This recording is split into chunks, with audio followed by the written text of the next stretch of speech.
दृष्टीने ठरवते हा अन्यथा बोध आहे. खरं आहे की नाही कोणाचं. आणि लक्षात ठेवा, भक्तीचा अटॅक खरा इथे आहे, भक्तीचा हल्ला, की जे जे घडतं ना ते ईश्वर जगाच्या कल्याणाकरताच करतो. मी जगाचा भाग आहे, तेव्हा मी ज्या जगात आहे त्या जगात माझ्या जीवनात घडणाऱ्या गोष्टी त्या बरोबरच असल्या पाहिजेत आणि त्या तशा वाटत नाही हा अन्यथा बोध आहे. समजे ना, आपल्या लक्षात आलं ना, ते तिथे घडतंय सगळं. बरं, तुम्हाला एक गंमत सांगतो, ऐकण्यासारखं आहे फार. बघा, एका माणसाची 2-3 मुलं गेली, बरं का, आणि चौथं मूल झालं. ते 8-15 दिवस जगलं, जास्त जगलं आणि गेलं.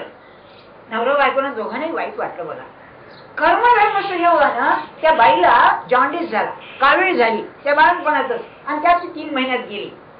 तर मूल गेलं तेव्हा दोघी रडले, पण बायको गेली तेव्हा नवरा रडला आणि हसला, म्हणाला ते पोर जगलं असतं तर काय झालं असतं, आम्हाला वाईट वाटलं, ही गेली, बरं झालं म्हणलं, माझ्या मागे रजा. पण हे काय होतं, हे सगळं पश्चात बुद्धी होते हो, नाही का. सांगतोय ना, पहिली प्रतिक्रिया अशी आली पाहिजे, बरोबर आहे, तू केलंस ते योग्य आहे. म्हणून तुकाराम बुवाचा अभंग अगदी लक्षात ठेवावा आपण, ज्याला साधन करायचंय. जे जे काही करीसी ते माझे स्वहित, हे तो सप्रचित कळू आहे. माझ्या अनुभवानं मला कळले, बरोबर आहे. आणि असं बघा, ज्या परमात्म्याच्या संकल्पानं जगत निर्माण झालं तो सर्वज्ञ आपलं कल्याण करील, ही शक्यच नाही गोष्ट, अशक्य करील. आम्हाला ते कळत नाहीये. एक अरविंदांनी आपल्या डिवाइन लाईफ मध्ये एक प्रश्न काढला, बरं का. सामान्य माणसाला म्हणाले असं वाटतं, या जगात वेस्ट किती आहे. त्या मिड डे नाही, करंट म्हणून एक साप्ताहिक करंट, त्याच्यामध्ये बघा गव्हर्नमेंट वेस्ट म्हणून काहीतरी घ्यायचं, म्हणजे किती वेस्ट करताय गव्हर्नमेंट, हे दुधाच्या पावडरी अंक तमक नाही का, ते वेस्ट. तर अरविंदाने असा प्रश्न काढलाय, या जगाकडे पाहिलं तर किती वेस्ट आहे. त्यांनी म्हटलं नाही, त्यांनी वनस्पती वगैरे पाणी बिणी अशा करता वेस्ट म्हणलंय, पण माणसाच्या बाबतीत खरं आहे की नाही हो. किती माणसं निर्माण होतात तिची काय जरूर आहे. आपल्याला निर्माण करून देवाने काय साधलं असेल. माफ करा, मी आपल्याबद्दल विचारा, नाही का. मला निर्माण करून शक्ती खर्च केली की नाही, फुकट, नाही का. एवढंच द्रव्य वापरलं, हे केलं, फुकट सगळं आहे. काय मिळवलं आम्ही. तर त्यांनी काय म्हटलेलं आहे की मानवी दृष्टी आहे, अतिमानवी दृष्टीने जर बघितलं तर ती शक्ती जी आहे ती शहाणी शक्ती आहे, ज्या विश्वाला ती धरून ठेवते आहे, ज्याच्या शिवाय ती वर्ल्ड विल कोलॅप्स, हे कोसळेल सगळं जग, अशी ती शक्ती युगानुयुग आज चालवती आहे. तेव्हा ती असा वेस्ट करील, असं वया घालवी, शक्यच नाही. याच्यात तिचा जो हेतू आहे तो ज्ञानी माणसालाच कळेल, आपल्याला कळणार. तेव्हा भक्तीमध्ये जर महत्व असेल, तू केलेस ना, बरोबर आहे, बरोबर आहे, तुझं चूक नाहीये, मला चूक वाटते, माझी चूक आहे, म्हणून मी जे थोडस 2-4 रविवार कंठशोष करतोय, तक्रार करायची नाही. सोपं नाहीये बरं का. तुम्ही अभ्यास केला नाही म्हणून माना डोलवता, तक्रार नाहीये, तक्रार करायची नाही. हा, उपाय करा. तुम्ही आजारी आहात आणि जा डॉक्टरकडे जा, औषध करा. गुडघा दुखते, उठा बसवा येत नाही, काय त्याची शेका अंक करा, तुम करा, पण काय देवा काय केलंस, गेला परमार्थ, संपला, बरं का. पण आधी परमार्थ जिवंत नाहीच आहे आपल्या ह्याच्यात, आणखी मरून जाईल तो, नाही का. तक्रार नाही, त्याचा उपाय करा. आणि दुसरं असं बघा, आपण अनुभव घेतो ना, आपल्याला आपल्या हातात एकच आहे, पैशाची श्रीमंती आपल्या हातात नाही, आपल्या हातात ज्ञानाची श्रीमंती.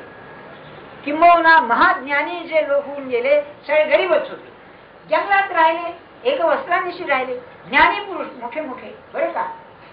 असं जर आहे तर अनुभवातून ज्ञान निर्माण होत असल्यामुळे अनुभवाची श्रीमंती घरी श्रीमंती नव्हे का. मग ती जर येत असेल तर मग तक्रार का. आणि मला म्हणलं तसं, जर प्रत्येक कृती विचाराने करायची ठरली तर आपल्याला जे अनुभव येतात ते अनुभव आज जरी त्याचा अर्थ कळला नाही, बरोबर आहे असं म्हणायला काय हरकत आहे, नाही. तक्रार न करणं. बर, आता एक सहज सांगून देतो, कोण तक्रार करीत नाही. ज्याचं प्रेम कुठेतरी आहे तो तक्रार करीत. प्रेमाला तक्रार नाही, प्रेमाला सर्वस्व देण्याची तयारी असल्यामुळे ते बरोबरच आहे. मी नाही ग्रहण नाही करणार. म्हणून भगवंतावर ज्याचं प्रेम बसलं तो काय वाहवाच म्हणेल, आज काय असं आहे का वा, आज काय असं आहे का वा, असं म्हणेल. कधी तक्रार करणार अगदी. तुम्ही काय म्हणाल, अरे बोलायला काय लागतंय, समजा तुमची एक मुलगी आहे आणि अपंग आहे किंवा अर्धवट आहे, काय कराल तुम्ही, काय तक्रार. एक उदाहरण सांगतो. त्या गोरेगावला एक कार्यकर्ते म्हणून ग्रस्त होतो. 2-3 मुलं त्यांची. त्याला एक मुलगा अपंग होता, आहे अजून अपंग म्हणजे आपला त्याने त्याची व्यवस्था करून ठेवली होती. ते रेल्वेत होते, पैसे बिसे देऊन त्याच्या नावाने ठेवून. पण शेवटी सांभाळायची मोठ्या भावानेच की नाही त्याच्या. तर ते एकदा जायच्या आधी त्यांना लिव्हरचं कॅन्सर झाला काहीतरी, रक्त पडायचं शब्दाला वगैरे असं. तर मी विचारलं, म्हणलं काय तुम्हाला त्याची काळजी नाही का वाटत. ते काय म्हणाले, काळजी पुष्कळ केली पण आता पाहिलं की यातून दुसरं काही नाही. आणि म्हणाले मग आता लगेच सांगतो मनाला काळजी आली की अरे मला जायचंय, तो जगणार आहे, मला ज्याने जगवलं तो जगावाला आहेच त्याला. तर म्हणलं समजा त्याला कोणी सांभाळलं नाही तर तो मेलाय का म्हणाले. तो मेलाय का म्हणाले, आम्ही मरून जाऊ, तो जिवंत आहे, तो पाहिजे म्हणाले. आणि पुष्कळ असं आढळतं की अशा मुलांचे आईबाप मेल्यानंतर त्यांना चांगला काळ येतो. चांगलं सांगतो, एक उदाहरण सांगतो.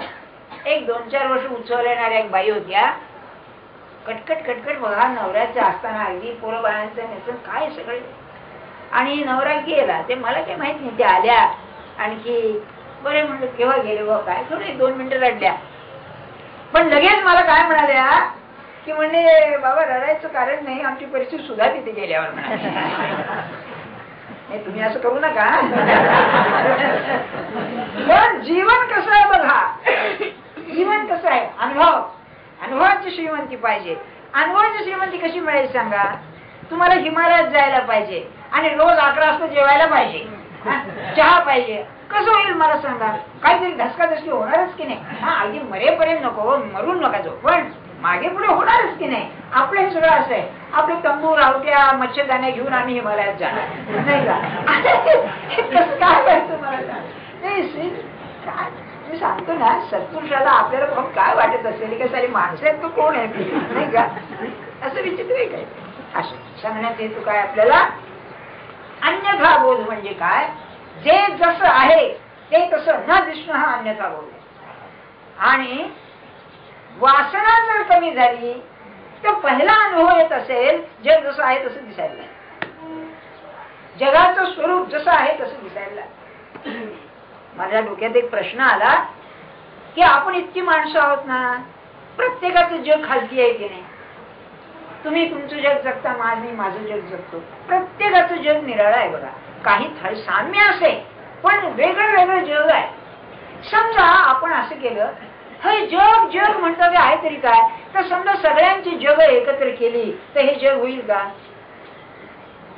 तुम्ही विचार करा की समजा सगळ्यांची जग एकत्र केली, तुमचं जग माझं जग यांचं जग, तर हे जग होईल का. मी एकदम नाही म्हणलं का, काय होणार नाही. मी तुम्हाला सांगतो 2 अर्थाने. समजा ठाण्याच्या त्या दवाखान्यात 100 वेडे लोक आहेत. तुम्ही 100 वेडे एके ठिकाणी केली, एक शहाणा होईल का, नाही होणार. हे जग व्यवस्थित आहे, या जगाला नियम आहे, हे जग शहाणा आहे. तेव्हा आमचं जग हे अर्धवट जग, वेड जग आहे, हे सगळं एकत्र करून ते पूर्ण होणार. एक. दुसरं असं, अहो ते जग आहे ना अनंत आहे. किती माणसं येऊन गेली, किती माणसं येणार, किती माणसं आहेत, या सगळ्यांचं हे अनंत आहे. आणि आम्ही शांत आहोत. किती शांत तुम्ही एकत्र केलेत, अनंत होईल नाही होणार. मग हे जग जर असं आहे तर ते जग अमुकच आहे तमुकच आहे हे मनाने ठरवणं हा अन्यथा बोध आहे. तो ना तो असाच आहे, तो ना तो तसाच आहे. त्यापैकी एक मोठा अन्यथा बोध म्हणजे लग्न करून सुख लागेल हा आहे. किंवा निरूपण ऐकून परमार्थ होईल हेही जातच आहे. अन्यथा बोधच आहे, वेड्यासारखं काय नाही का. असं किती विचित्र आहे. मग अन्यथा बोध म्हणजे जे जसं नाही नाही, एक राहिलं महाराजांचं सांगायचं, एक वाक्य महाराजांचं, पैशानं सुखी झालेला मनुष्य आजपर्यंत मी पाहिला नाही. आपली काय धारण आहे खरं सांगा? पैशाशिवाय सुख आहे असं वाटतं का? नाही, परवा नाही का आपलं बोलणं निघालं ऐकण्यासारखे माझ्या डोक्यात सुद्धा, तुम्ही म्हणा हे अन्याचा बोलतच सगळे टाळक्यात येतात ते.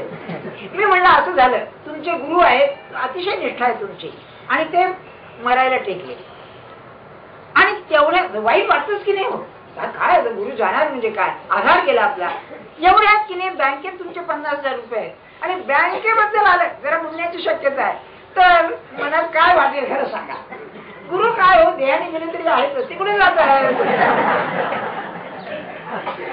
पण बँक मिळाली तर गेलं सगळं. हा अन्यथा बोल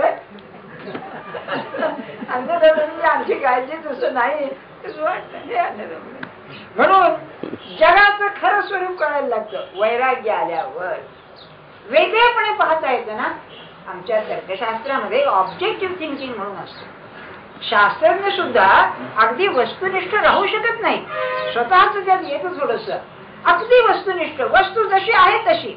आचार्यांचा शब्द काय, वस्तू यथात्म्य, जशी आहे तशी ही भान, हे यथार्थ ज्ञान. बाकी सर्व विपरीत ज्ञान नाही का? अहो कशाला, आपल्या ठिकाणी किती विपरीत ज्ञान आहे. तुम्ही प्रत्येकाची आपली प्रतिमा आहे की नाही? तुम्ही बघा, स्वतःविषयी प्रतिमा आहे ना, ती खरी आहे असं तुम्हाला वाटतं का? आपण जे स्वतःबद्दल कल्पना करतो ती खरी आहे का? कारण सांगतो, याला गमक आहे, शोधा. एखाद्याने तुमची स्तुती केली, त्या अंगी नसून सुद्धा खरं वाटतं, आणि निंदा केली की वाईट वाटतं, दोष असून. हे विपरीत नाही का? म्हणजे माझी प्रतिमा जी माझ्या अंगी आहे विपरीतच आहे सगळी. म्हणूनच तो मी नाहीसा केल्याशिवाय अन्यथा बोध जात नाही, कारण तोच मुळे अन्यथा बोधाचं मूळ आहे. तेव्हा हा अन्यथा बोध नाहीसा होतो. अन्यथा बोध नाहीसा झाला तरी अज्ञान जात नाही. अज्ञानाचा परिणाम जो आहे तो जातो, मूळ अज्ञान तसंच राहतं. फार सुरेख आहे वेदांताचं हे म्हणणं की भगवंताला विसरला, विसरण्याचे जे परिणाम आहेत ते नाशी होतील, विसर जाईल असं नव्हे. म्हणून अन्यथा बोधू आघवा मावळून तया पांडवा, बोध मात्राची जीवा ठाव होय. आता मला ज्ञान पाहिजे, माझं अज्ञान नाहीसं व्हावं. विपरीत ज्ञान गेलं म्हणजे साध्या भक्तीच्या भाषेत म्हणायचं, प्रपंचाची आसक्ती गेली, आता परमात्मा तू पाहिजे ही तळमळ लागली. म्हणजे तो त्या कक्षेत गेला, आत्मज्ञानाच्या कक्षेत गेला. तिकडून आता खेच आली त्याला. आणि एक ध्यानात ठेवा, आपण तळमळ लागल्याशिवाय परमार्थ नाही. हवा हवा खऱ्या अर्थाने हवा होता, बाकी काही मला नको, मला तो पाहिजे. ही ज्याला लागली, आणि सत्पुरुषाच्या सहवासाचा परिणाम हा आहे, तो जळत असतो, सारखा पेटलेला असतो, तो आपल्याला पेटला पाहिजे. मी आपल्याला एकदा उदाहरण दिलं होतं, आठवतं का? ही पानाची गादी असते ना, त्याच्यावर एक सुंब जळत ठेवलेलं असतं, लांबलचक सुंब, सकाळपासून संध्याकाळपर्यंत. अक्षरशः शेकडो लोक येऊन आपली बिडी पेटून घेऊन जातात त्यावर, त्याला काय पैसा लागत नाही. तसं सत्पुरुष की नाही हा जळणारा सुंब आहे, ईश्वराच्या प्रेमानं प्रदीप्त झालेला आहे. कोणी ज्यांनी यावं आणि आपली बिडी पेटवून घ्यावं, आपल्या जीवाला भगवंताचं प्रेम लावून घ्यावं, तो खरा मात्र पाहिजे. हे सत्पुरुषाच्या संगतीचं फळ आहे. त्याचे शब्द असे असतात, सरसवून येतात ना, कापून येतात, बरोबर मनावर परिणाम करून जातात. साधे शब्द असतात, काय परिणाम. ज्ञानेश्वर महाराजांचं बघा, अरे 700-800 वर्षापूर्वी लिहिलेला ते तेज असून त्या याच्यामध्ये असं काय करता. त्या विकट शब्द इकडे करू नका. मी आपल्याला असं म्हणेन नाही, मी सत्पुरुषाकडून ऐकून सांगतोय आपल्याला की या ग्रंथामध्ये पुस्तक नव्हे, या त्यांचं आत्मतेज त्याच्या भोवती असतं. तेव्हा त्या ग्रंथाचं खरं मनापासून अध्ययन केलं पवित्र भावनेनं तर ते तेज आपल्यामध्ये येतं. अर्थ येई नका, परंतु तेज येतं, ते आपल्या याचं पोषण करतं अध्यात्माचं. म्हणून अन्यथा बोध गेलाय, पण अज्ञान आहे अजून. म्हणजे तळमळ लागली की आता तू पाहिजेस मला. म्हणाले धरवणी वेचे सै. आता याच्या आता काय येत आहे, कर्माचा विषय होता, तेव्हा कर्म म्हणजे वासनेनं होतं, म्हणून आता कर्माची कशी नाहीशी होते, कर्माचा अंमल जीवनाचा कसा नाहीशी होतो सांगतायत. धरवणी वेचे सरे तैसे भोगे प्राचीन पुरे, नवे तेव्हा नवे उपकरे काहीच करे. आपण ऐका, ओळीचा अर्थ असा आहे, धरवणी म्हणजे साचवलेलं, धरणामध्ये साचवलेलं ते धरवणी. धरणामध्ये साचवलेलं पाणी वापरून संपणारच. तस याच कर्म हे भोगून संपलं. नवीन निर्माण झालं नाही. मागचं भोगून संपलं, नवीन निर्माण झालं नाही आणि कर्म एकदम साम्य दिशेला आलं. काय याचा अर्थ? आपलं जे कर्म आहे ना, एक 2-3 गोष्टी आपण ध्यानात धरा. त्याच ध्यानात राहिल्या जगताना, आपण जीवन जगताना माणसाला दुःख होणारच नाही. सांग तुम्ही, आम्ही एक उदाहरणार्थ घेऊ. एक आपण 100-200 माणसं आहोत. प्रत्येक जण कर्म करतो ना, या सगळ्या कर्माचा परिणाम कुठेतरी आहे का नाही? कर्म समुच्चय. तसं जगात इतकी माणसं इतके कर्म करतायत आणि त्याचा साधा आहेच की नाही काहीतरी, याला नियती म्हणतात. त्याचा परिणाम रसेलने, मला बरं झालं आठवलं, रसेलने एक आपल्या ग्रंथामध्ये, बर्ट्रँड रसेलने म्हटलेलं आहे, युद्धाबद्दल बोलणं चाललं असताना की म्हणाला तुम्हाला एक लहानशी गोष्ट घडते, युद्ध घडतं बरं का, खरं नाहीये म्हणाला. त्याच्या मागे वर्षोनवर्ष कारण मीमांसा तयार होत असते आणि मग एवढं निमित्त होतं तेव्हा. बरं, हे जसं दिसायला ही लहानशी गोष्ट कर्म, पण एवढ्या लोकांच्या मनाचं कर्म, देहाचं कर्म. कृष्णमूर्तींचं तर म्हणणं असं की जगातलं व्हायलन्स हे तुमच्या मनात आहे, ते बाहेर पडतं. ते आयडियलिस्ट होते, चेतनावादी होते. तेव्हा आधी जे आत गदगदत आहे ते वैर बाहेर पडतं सगळं. एमर्जन्सी आली, तुम्हाला माहिती नाही का, तेव्हा काय झालं होतं, याला तुरुंगात घाल, त्याला तुरुंगात घाल. आणि हे जेव्हा याच्यावर आले तेव्हा ते उलटं काढलं की नाही त्याने, नाही का, त्यांना नाही का तुरुंगात पाठवलं होतं की त्यांना. तुम्हाला सगळ्या लोकांना माहितीच आहे, मी काय सांगू. मग त्याबरोबर ते निर्मला देशपांडेबाई गेल्या ना, त्यांच्या बरोबर. पण तुरुंगाची हवा दाखवली का नाही. मी एक पुस्तक वाचलं महिना 2 महिन्यांनी, या ग्वालेरच्या देवी आहेत ना, राणी आहे ना, तिने आपलं आत्मचरित्र लिहिलं. तर त्या तुरुंगामध्ये, मला वाटतं तिहार तुरुंगामध्ये त्या गायत्री देवीला ठेवलं होतं. अहो ही राणी, जयपूरची मला वाटतं राणी ती, बरं का, तर गुन्हेगार स्त्रियांच्या मध्ये ठेवलं होतं. आणि ती अशी, कधी प्रसंग नाही ना, शौचाची व्यवस्था नाही, काही नाही, पाण्यात पिण्याची हाल, म्हणजे नरकापेक्षा हाल, हे उलटं काढल्यासारखंच झालं. म्हणजे जगामध्ये असं जे सगळं समुच्चयाचं कर्म आहे ते कला कोणाला कसं फळेल याचा नियम नाही, ही नियम. योग वासिष्ठात अशी एक गंमत त्यांनी केली आहे पहिल्या याच्यातच 5-10 अध्यायामध्ये, की म्हणाले सध्या रावण नावाचा एक फार महाबलाढ्य राजा आहे, मोठमोठ्या लोकांना त्याचं काही वाटलं करता येत नाही, तर त्याचं पुण्य जोपर्यंत आहे तो कोणाला काही करता येत नाही. आणि महाराज म्हणाले रामाला 14 वर्ष वनवास भोगावं लागला, तेव्हा त्याचं पुण्य सगळं त्याला मारावं लागलं. असं जर आहे तर तुमच्या आमच्या जीवनावर या जगातल्या कर्माचा परिणाम होत नसेल का? साधी गोष्ट आहे, गावात थंडी पडली म्हणजे तुमच्या आमच्या घरात नको बुवा, एअर कंडिशन कराल तुम्ही, होय मनाचं एअर कंडिशन करता येईल, अरे चालायचंच हे, असंच आहे. बरं, हे एक कर्माचं अंग झालं. साधी गोष्टी, ते पोल्युशन झाल्यानंतर खोकला येतो की नाही, याकडे तुम्ही काय करणार? हे जगाची परिस्थिती बिघडली की आलं तुमचं. दुसरं काय आहे, तुम्ही आम्ही किती कर्म केले आजपर्यंत, जन्माला यायच्या आधीपासून, आणि नंतर जाऊ द्या हो, आधीपासून तुमचं आमचं कर्म चालू आहे आणि आतापर्यंत चालू आहे. खरं सांगा, झोपेमध्ये सुद्धा आपण बडबडतो, इतकं कर्म करतो आपण, आहे ना. स्वप्न पडतात म्हणजे कर्मच आहे. किती कर्म, किती कर्म. तर हे जे सगळं कर्म आहे ना, व्यक्तिगत, इंडिव्हिज्युअल, हे जिथे असतं त्याला संचित असं म्हणतात. साठवलेलं, संचित म्हणजे साठवलेलं. त्यामध्ये कसं असतं, काही शुभ कर्म, काही अशुभ कर्म असतं, नाही का. सगळीच काही शुभ नाही, सगळी अशुभ नाही. तर काय होतं, मनुष्य जन्माला यायच्या वेळेला त्या कर्माचा जो सूक्ष्म संस्कार असतो तो दृश्य होतो. तर परस्पर विरुद्ध कर्म जर असली तर अडचण पडते. मग काय होतं, सगळे कर्म काही दृश्यात येत नाही. जी फलोन्मुख असतात, जी मॅच्युअर होतात, जी फळाला येण्याला तयार असतात, तेवढीच येतात. तो देह घेऊन येतो, त्याला प्रारब्ध म्हणतात.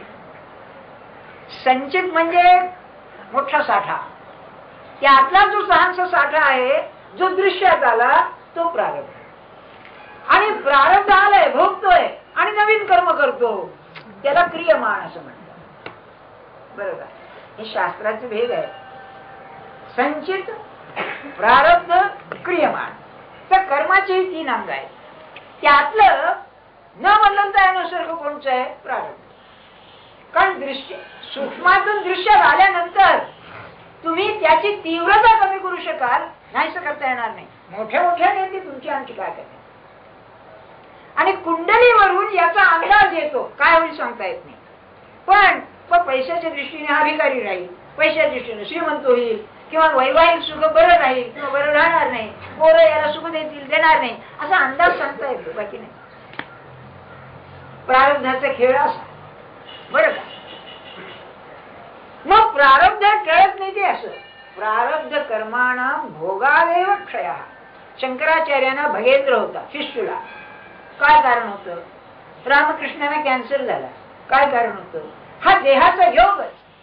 एक अप्रतिम गोष्ट आहे खरी झालेली. रंगनाथ स्वामी नावाचे एक फार मोठे साधू योगी होते बरं का. ते समर्थांच्या पंचायतनात होते. कोण कोण समर्थ आहे तर त्यांचे मुख्य रंगनाथ स्वामी, आनंदमूर्ती, जयराम स्वामी, केशव स्वामी हैदराबाद, हे 4 आणि हे 5वे पंचायत समर्थ म्हणजे. एकदा समर्थ असे औरंगाबादच्या बाजूला फिरत होते, तेव्हा रंगनाथ स्वामी भेटले. त्यांच्याबरोबर ते स्वतः तिरंदाज होते, फार चांगले, आणि घोडेस्वार घोड्यावर बसून निघालेले, एखाद्या जनरल सारखा कपड्यांनी झरे देतो. समर्थ म्हणाले, अरे हे काय रघुबा. महाराज म्हणे, मी काय करू. समर्थ सिनियर सगळ्यातले, आणि मी काय करू, माझं योगच असं आहे. ते काय नाही म्हणाले, ते सोडून सगळं बरं म्हणाले. त्यांनी सगळं डिसबँड केलं, आपलं तिकडे पाठवून दिलं, आणि 2 जण निघाले. एक अर्धा मैल गेले असतील, त्यांचा एक सरदार शिष्य भेटला रंगोपंताचा. महाराज म्हणले, इकडे कुठे आपण? चाललोय म्हणाले, तुमच्या गुरु बरोबरच चाललोय. अरे हे काय म्हणाले, आज जेवण करून जा. पण ते रावट्या वगैरे ठोकल्या, सगळ्या सिंहासन केलं, तू बसलो. आता म्हणाले, मी काय करू सांगा. हे प्रायव्हेट बरं. तुम्ही काय म्हणाल? अहो तुम्ही मोठ्यांची उदाहरणं देता नाही का. आम्ही आमचं जीवन पाहिलंच नाही. एक मुलगा मधुकरी मागून जेवतो आणि पुढे मुंबईत घरदार करून राहतो. याला काय उत्तर द्याल तुम्ही, नाही का. त्याने त्या राजकीय भोगणं ऐश्वर्याने किती माणसं अशी भेटतात की मुंबईत भिकारी म्हणून येतात आणि किती उच्च पदाला जातात, आपण पाहतो ना. पण सगळ्यात उत्तम म्हणजे राजकारणाकडे तुम्ही बघा. आजचा राजा उद्या भिकारी, किंवा आजचा राजा उद्या मरून जातो, मारून टाकतात, पाहतो ना आपण. काय याला उत्तर आहे मला सांगा. तर उत्तर येत का. आणि काही लोक जगतात म्हणजे असे आपले मुरारजी देसाई काय 92-93 वय आहे ना, नाही का. काय हे आहे बरोबर की त्यांचे सगळेच गेले असणार. काय त्याला उत्तर आहे का. याचा अर्थ असा की प्रारब्ध म्हणून जे आहे हे देहाला लागलेलं. हा एक कर्माचा भाग संचित आहे. जे भोगायचं शिल्लक आहे ते क्रियमाण बंद. का क्रियमाण बंद? की जगाची आसक्ती सुटली, अन्यथा बोध गेला. कर्म करून काही मला मिळेल नाही, तेव्हा होईल. कर्म भगवंताला अर्पण केलं तर होईल. म्हणून कर्माच्या फलाची आशा सोडा. कर्म घडतंय पण परिणाम नाही. फार मार्मिक आहे ते.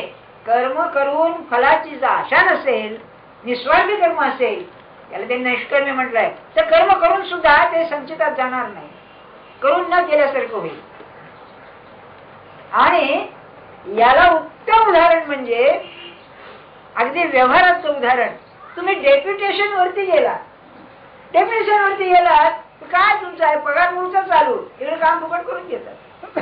तसं कर्म घडतंय पण पुन्हा काही नाही. ऑफिसात आपण तसंच कर्म करतो, त्याचं फळ काहीच नाही, पगार फळ मिळतो नाही का. केलं न केलं तेव्हा संचित गेलं, प्रारब्ध भोगाने संपलं, क्रियवान नाही, तेव्हा कर्माची साम्य दशा आहे. साम्य दशा म्हणजे समता आली. समता आल्यानंतर दृश्याचं प्रेम गेलं, वासना गेली. मग काय होतं हे फक्त ज्ञानेश्वर महाराजच सांगू जाणे. ऐसी कर्म साम्य दशा होय जई विरेशा, श्री गुरु आपैसा भेटेल गा. काय यार, अरे असं पात्र भेटणं महा मुश्किल आहे. श्री गुरु आपैसा भेटेल गा. हे गीता सांगते, हा परमात्मा सांगतोय. खरं सांगू का तुम्हाला, कसं महाराजांचा एक अप्रतिम दृष्टांत आहे. गुरु काय असतो म्हणाले. एक संन्यासी एका गावात रात्री गेला.